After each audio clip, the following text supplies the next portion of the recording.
매일 아침 일어나자마자 나는 커튼을 걷고 창문을 열어 신선한 공기를 맞이한다. 어제 저녁에 노곤함을 떨쳐내기 위해 커피를 내리며 하루를 시작하는 것보다 중요한 일과가 나를 기다리고 있다. 그것은 바로 10분 스트레칭이다. 몇 년 전 나는 자주 피로감을 느끼고 잦은 두통에 시달렸다. 직장 생활로 인한 스트레스는 물론 컴퓨터 앞에서 보내는 긴 시간 때문에 어깨와 목의 결림은 일상이 되었고, 이는 내 삶의 질을 서서히 갉아먹고 있었다. 병원에 가서 여러 검사를 받아보았지만 특별한 문제가 없다는 말만 들었다. 그러던 중 스트레칭의 중요성을 알게 되었고, 나의 일상에 조금씩 변화를 주기로 결심했다. 처음에는 과연 이 간단한 동작들이 큰 변화를 줄 수 있을지 반신반의했다. 하지만 왕도가 없다는 것은 이미 알고 있었기에 하루에 딱 10분 온전히 나 자신에게 집중하는 시간을 갖기로 했다. 아침에 일어나 몸을 가볍게 풀어주는 것으로 시작했다. 목을 천천히 돌리고 어깨를 위아래로 움직이며 긴장을 풀었다. 허리를 부드럽게 돌리며 등 근육을 풀어주고 손끝과 발끝을 쭉 뻗어 몸의 구석구석을 일깨웠다. 일주일쯤 지나자 놀랍게도 몸이 가벼워졌다. 아침에 일어나는 것이 더 수월해졌고 하루를 시작하는 데 있어 정신적인 여유도 찾을 수 있었다. 스트레칭을 통해 확보한 그 10분간의 시간은 나만을 위한 명상의 시간이었다. 스트레칭을 하면서 자연스럽게 깊은 호흡을 했고 이로 인해 마음도 한층 차분해졌다. 한 달이 지나자 동료들이 내 안색이 좋아졌다는 이야기를 하기 시작했다. 피로에 잘 시달리지 않고 업무에 대한 집중력이 좋아졌다는 걸 스스로 느낄 수도 있었다. 운동이라고 부르기에도 조금 민망한 이 10분 스트레칭이 내 몸과 마음을 이렇게 긍정적으로 변화시킬 줄 꿈에도 몰랐다. 물론 바쁜 일상 속에서 빠르게 지나가 버리는 아침 시간에 10분을 온전히 투자하기란 쉽지 않은 일이었다. 하지만 꾸준함이 주는 대가는 생각보다 컸기에 나는 점점 이것을 고수하게 되었다. 출장을 갔을 때도, 심지어 시간이 부족한 저녁에도 가능하면 틈틈이 스트레칭 시간을 갖기로 마음먹었다. 2년이 지난 지금 나는 스트레칭을 통해 얻은 건강한 몸과 마음을 지니고 있다. 머리부터 발끝까지 모든 세포가 각성되는 기분은 하루를 활기차게 시작할 수 있는 큰 원동력이 되어주었다. 그리고 무엇보다 삶의 작은 변화를 통해 얻은 성취감은 나로 하여금 더 많은 것들을 시도해보고 싶다는 용기를 주었다. 이제 나는 누군가가 내게 건강을 위해 무엇을 해야 하느냐고 묻는다면 주저하지 않고 말할 것이다. 하루 10분이면 충분합니다. 당신 자신을 위한 시간을 가지세요. 그것이 스트레칭이다라고 내일 아침에도 어김없이 나는 그 작은 약속을 지킬 것이다. 나를 위한 시간, 그것이 주는 힘을 믿으며. 두 번째 이야기. 옛적 작은 마을 마르티노에는 사람들이 각자의 일상을 바쁘게 지내며 살고 있었다. 하지만 마을 사람들은 점점 면역력이 약해지고 감기와 같은 작은 질병에도 쉽게 걸리곤 했다.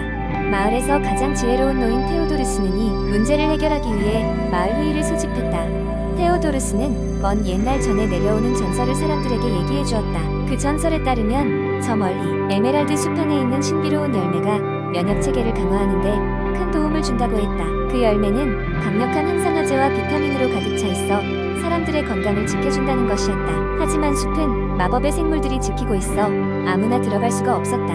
회의 후 용감하고 창의적인 젊은이 루카는 이 열매를 찾아 나서기로 결심했다. 그는 세심하게 준비를 하고는 촘촘한 숲으로 걸어 들어갔다. 숲은 처음부터 환상적인 풍경으로 그를 맞이했지만 시간이 지날수록 길을 잃고 말았다. 그때 루카는 붉은 깃털을 가진 작은 새와 마주쳤다. 새는 노래 같은 소리로 그에게 말을 걸었다. 이곳에서 길을 잃었느냐?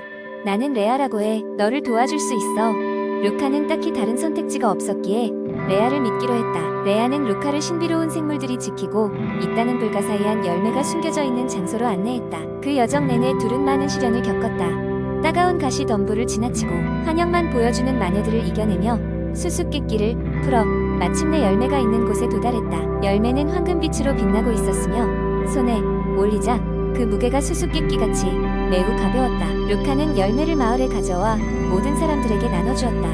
그 열매는 독특한 향과 맛이 있었고 마을 사람들의 건강은 눈에 띄게 나아졌다. 마을은 점차 활기를 되찾았고 면역력 강화에 성공하며 행복하게 살 수 있었다. 루카는 이번 모험을 통해 생명을 지키는 것이 가장 중요한 일이라는 깨달음을 얻게 되었으며 마을 사람들은 건강한 라이프 스타일을 유지하기 위해 피트니스와 영양에 대한 새로운 관심을 가지게 되었다.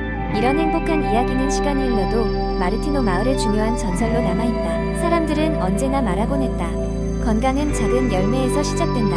세 번째 이야기. 건강과 웰빙에 대한 관심이 증가하면서 영양제의 인기는 날로 높아지고 있다. 사람들은 보다 나은 건강 상태와 활력을 기대하며 다양한 영양제를 구매하고 복용한다. 하지만 영양제가 정말 우리에게 필요한 것일까? 그리고 그만큼의 기대를 제공할 수 있을까?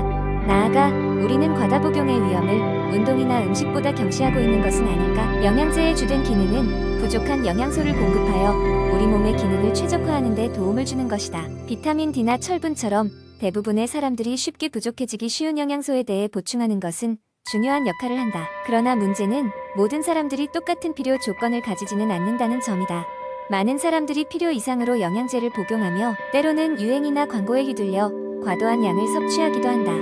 영양제 과다 복용은 더 큰 문제를 초래할 수 있다. 예를 들어 지용성 비타민 A, D, E, K는 과다 복용 시 체내에 축적되어 독성이 될 수 있다. 실제로 어떤 비타민과 미네랄은 부작용을 초래할 수 있으며 특정 조건에서는 건강에 일시적이거나 장기적인 손상을 줄 수 있다. 특히 비타민 A의 경우 과다 복용 시 두통, 어지러움, 심지어 간 손상까지 초래할 수 있다. 한편 다양한 연구에서 실제 식사를 통한 영양 섭취가 다른 무엇보다도 기본이 되어야 한다고 강조한다. 자연에서 얻는 영양소는 복합적이며 이는 영양제가 결코 모방할 수 없는 방식으로 상호작용하여 몸에 유익한 효과를 준다. 채소와 과일, 견과류 등을 통한 균형 잡힌 식단은 영양제를 대체할 수 있으며 오히려 더 안정적이고 효과적이다. 이와 관련하여 한 의료 전문가의 경험을 살펴보자. 그녀는 10여 년 전까지만 해도 매일같이 다양한 영양제를 복용하며 건강 관리를 했다. 이뿐만 아니라 가족과 친구들에게도 영양제를 적극 추천하곤 했다. 그러던 어느 날 종합 비타민제를 과다 복용해 구역질과 두통, 피로감을 느끼며 병원을 찾았다. 그제서야 그녀는 자신의 건강관리 방식에 잘못이 있음을 깨달았다. 이후 그녀는 식습관을 개선하고 전문가의 조언에 따라 필요한 영양소만 적정량 복용하기 시작했다. 이 경험을 통해 그녀는 영양제가 만병통치약이 아님을 절실히 깨달았고 자연식의 중요성을 진심으로 느끼게 되었다. 이렇듯 영양제는 자칫하면 건강을 해칠 수 있는 양날의 검이 될 수 있다. 그러므로 자의적으로 복용하기보다는 전문가의 상담과 체계적인 정보를 바탕으로 영양제를 선택하는 것이 중요하다. 어느 누구도 건강에 해가 될 만한 선택을 할 필요는 없다. 건강의 균형을 위해서는 무엇보다도 합리적이고 과학적인 접근이 필요하다. 영양제는 잘 사용하면 유익하겠지만 그 자체가 완전한 답이 아님을 기억해야 한다. 인생의 다양한 요소와 조화를 이루어야만 건강한 삶을 이끌어 나갈 수 있기 때문이다. 네 번째 이야기 5일 쇼핑몰을 운영하는 지연은 최근 들어 심한 피로감을 느끼곤 했다. 밤이 되면 금방 잠에 들지만 아침이면 항상 피곤하고 몸이 무겁게 느껴졌다. 처음엔 쇼핑몰 차원에서 새롭게 계획한 이벤트 때문이라며 넘겼지만 피로가 일주일 이상 지속되자 지연은 수면 질에 대해 진지하게 고민하기 시작했다. 자신의 하루 일과를 돌아본 지연은 매일 업무에 대한 스트레스와 늦은 시간까지 휴대폰을 사용하면서 잠에 들었던 걸 깨달았다. 특히 온라인 쇼핑몰의 문의 응대 시간에 맞추기 위해 새벽까지 깨어있기도 했으니 그만큼 수면의 질이 떨어질 수밖에 없었던 것이다. 지연은 자신이 겪고 있는 수면 문제를 해결하기 위해 인터넷을 뒤져가며 다양한 정보를 수집했다. 많은 기사와 블로그, 전문가의 조언은 충분한 수면 시간이 필요하고 잠자기 전에 전자기기 사용을 자제할 것을 권하고 있었다. 그리고 규칙적인 수면 패턴을 유지하여 신체 리듬을 조절하는 것도 중요하다고 했다. 이를 실행하기로 마음먹은 지연은 매일 같은 시간에 잠자리에 들고 아침에는 알람 없이 자연스럽게 깨어나도록 했다. 그 첫 단계로 스마트폰을 침대 근처에 두지 않기로 했고 대신 좋아하는 소설책 몇 권을 자신만의 작은 침대, 책장에 배치했다. 며칠이 지나면서 지연은 몸의 상태가 점차 좋아지는 것을 느꼈다. 가벼워진 몸과 함께 정신적으로도 여유가 생겨 쇼핑몰 업무에 대한 부담감도 상당히 줄어들었다. 매일 책을 읽으며 잠들어가는 시간은 하루를 마무리하는 따뜻한 루틴이 되었고 이는 지연에게 자기 자신을 돌아보며 생각할 수 있는 소소한 시간을 선물했다. 수면의 역할은 단순히 피로를 회복하는 것뿐만 아니라 하루를 더 의미 있게 만들므로써 인생 이질까지도 높여준다는 것을 이해하게 된 것이다. 지연은 친구들에게도 자신의 경험을 이야기하며 수면의 중요성을 강조하기 시작했다. 그중 몇몇 친구는 공감하며 자신의 수면 패턴을 돌아보았고 함께 수면 질 향상을 위한 챌린지를 진행하기도 했다. 그로 인해 모두가 조금씩 더 건강한 라이프 스타일을 찾을 수 있었다. 그렇게 지연은 오늘도 잠들기 전 멋진 책 한 켠의 문장을 가슴에 품고 꿈나라로 향해 갔다. 자기 자신을 위한 작은 변화가 그녀와 주변 사람들에게 새로운 희망을 준다는 것을 깨달으며 말이다.